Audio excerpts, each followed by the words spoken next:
Do the Giants have what they need at safety, or are they lacking at the position? We're going to talk about that coming up next on the Locked On Giants podcast. You are Locked On Giants, your daily New York Giants podcast. Part of the Locked On Podcast Network, your team every day.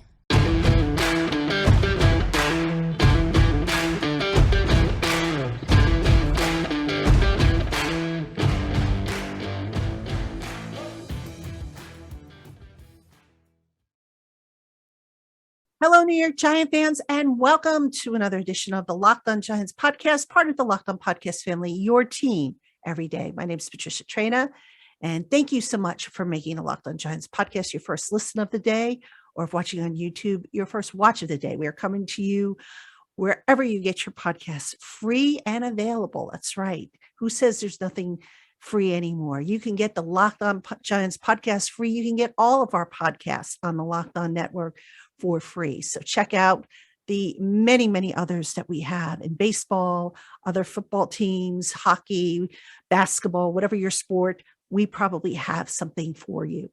All right. We are going to be covering the safeties today, the New York Giants safety, as we continue to get you ready for the start of training camp. The rookies are in. The veterans report on Tuesday. Practice starts Wednesday, and then we're going to roll right into that coverage. So this week we are finishing up the position previews. And again, we're going to do safeties today. Tomorrow we'll do cornerbacks. And then I'll tell you what we've got planned for early next week as we get ready for training camps. All right. The biggest question, I think, regarding the New York Giants safety group is, do they have enough?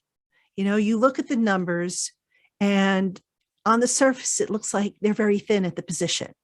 All right. They didn't sign Jabril Peppers, who was their star, quote, they played the role of the star, that hybrid safety, inside linebacker type of role. They cut Logan Ryan, and basically they have left themselves with Xavier McKinney, who's a solid player, and Julian Love, who is going to, or who projects to advance from a part-time player role to a full-time player role as a starter. So then they drafted Dane Belton, who is going to have a specific role that I'll talk about a little later in the show. And then they have a bunch of guys that are not really proven, kind of some, question marks and whatnot. Well, first, let's talk a little bit about what the safeties are going to need to do in this new defensive scheme. We've been talking about versatility, not just, today, but in our other position previews. The Giants, versatility has been a theme with the building of this 90-man roster for training camp. Players who could do more than one thing and more than one thing well, as opposed to, just being able to do one thing and being kind of limited. So some of the decisions that were made in the offseason, like, for example, the decision not to re-sign Jabril Peppers, it was probably felt that he was just a box safety, not really a guy who could be versatile enough and play and function in man coverage. The decision to get rid of Logan Ryan, as we all know, that wasn't really a salary cap related decision because the Giants didn't save much money on that move.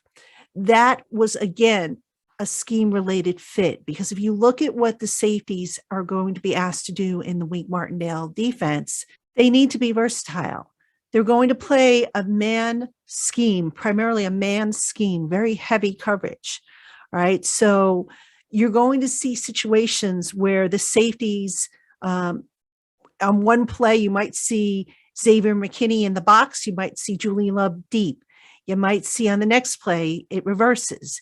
You might see some instances where Julian Love comes up and it lines up on the defensive line, as we saw, by the way, in the spring. So there are different roles that these defensive backs, and in particular the safeties, are going to be asked to fill in this defense.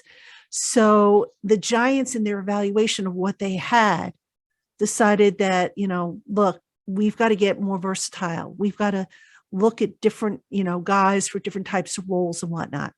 And that's pretty much what they have done. Now, they did retain, obviously, Xavier McKinney, who, depending on who you read, is a future Pro Bowler in the making. This kid is very versatile, a guy who can, play multiple roles. We'll talk a little bit about him coming up.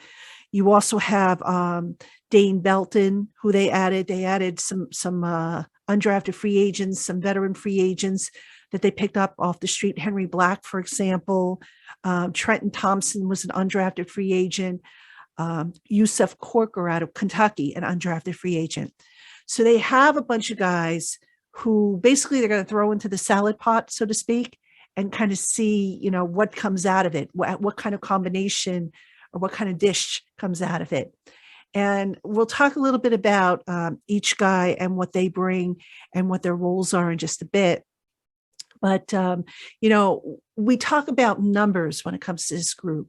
And basically, if we were to project roster numbers right now, assuming everybody stays healthy, not just at safety, but across the board, across the team, you probably could make an argument and say, well, the Giants will keep 4 safeties and they have some cornerbacks who can, swing over and be that, safety / cornerback. So do the Giants have enough at the position? Well, if we look at what each guy is capable of doing, we might just find our answer. And we're going to talk about that coming up in the next segment. So stick around. All right, Giant fans, we have more coming up on today's LockedOn Giants podcast. But first, Built Bar is the protein bar that tastes like a candy bar, but without the calories and without the sugar. Most Built Bars contain about 130 calories, 4 grams of sugar, 4 net carbs, and 17 grams of protein, and they taste great. Built Bar offers 9 amazing flavors in nut and nut-free variety, plus a rotating limited time offering of different flavors that changes up every few weeks. Head on over to BuiltBar.com today to see what their current flavor lineup looks like and use our promo code LOCKED15 to save 15% off your first order. Again, that code is LOCKED15, LOCKED15 for 15% off at BuiltBar.com. All right, Giant fans, welcome back to the LockedOn Giants podcast. I'm Patricia Traina. We are talking New York Giants safeties. We're taking a look at the group, who some of these guys are. We know some of the names, but we're going to take a look at who they are, who does what, how it kind of projects in this defense as Wink Martindale begins to put this whole defense together starting next week. Before we continue on, just a reminder, we're running a special podcast over on the Locked On NFL podcast. It's NFL stars that move the betting line the most. The series kicked off July 18th, and we're looking at the top 50 most valuable players in the NFL from the odds makers at BetOnline. Again, it started on July 18th, and it is available on the Locked On NFL podcast, wherever you get your podcasts, and on YouTube. And yes, folks, the Giants segment is out. Daniel Jones made the list, ranked number 26. And if you check out the podcast, you'll see what I had to say about that ranking, which, don't want to give it all the way, but let's just say it was a surprising ranking as far as I'm concerned, that he would be where he was in the list.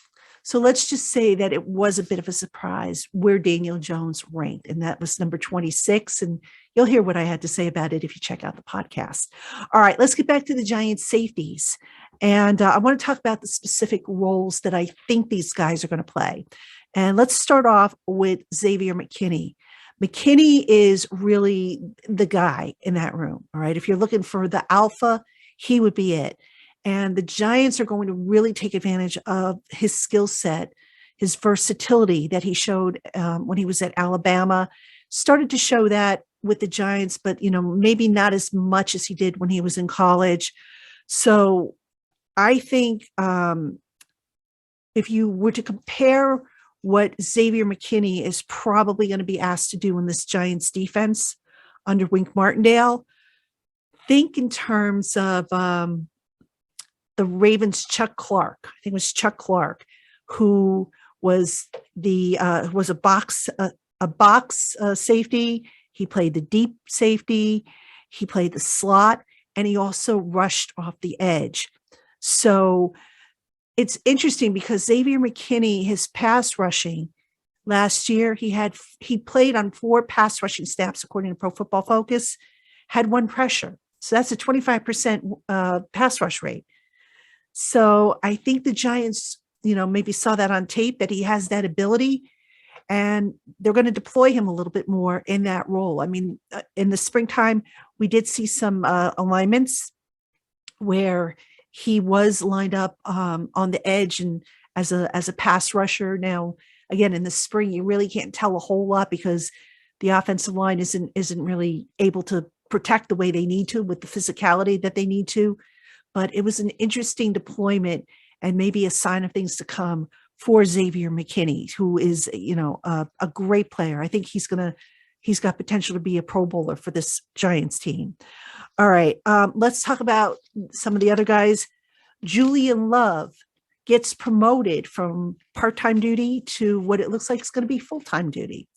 All right, and that's going to be interesting to see because Julian Love has always kind of been like a jack of all trades type. Julian Love can play different positions, kind of fill in wherever you need him to. Now, if we're talking, is he on the same level as Xavier McKinney? No, probably not. I don't think you can say that.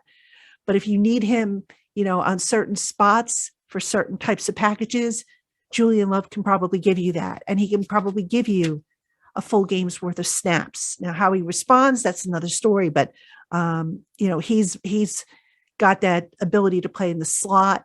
He can play in the box. He can also play deep.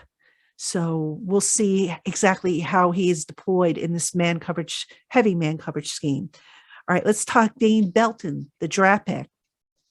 Dane Belton, I think, is going to be the new Jabril Peppers. And by that, I mean Jabril Peppers played that star linebacker role, which is a hybrid safety linebacker. That's the role I think Dane Belton is going to play initially in his rookie season. So that's the role I'm looking at him for. Henry Black, I mentioned him. He played some snaps with the Packers. I'm not so sure. I don't know a whole lot about him, but I think he's a guy who can play box or deep, but his best fit is probably up in the box. And then you've got two undrafted free agents who are going to be competing for a spot. And these guys are interesting. They're very different too when you look at them. So you've got Yusef Corker out of Kentucky and Trenton Thompson. So let's talk about these guys for a minute here. I'm just pulling up some numbers that I have on my pad here. Trenton Thompson is a guy who in coverage played 28.1% of his snaps. All right. So he has, quite a bit of experience playing coverage. Corker, on the other hand, only played about 14% of his snaps in coverage.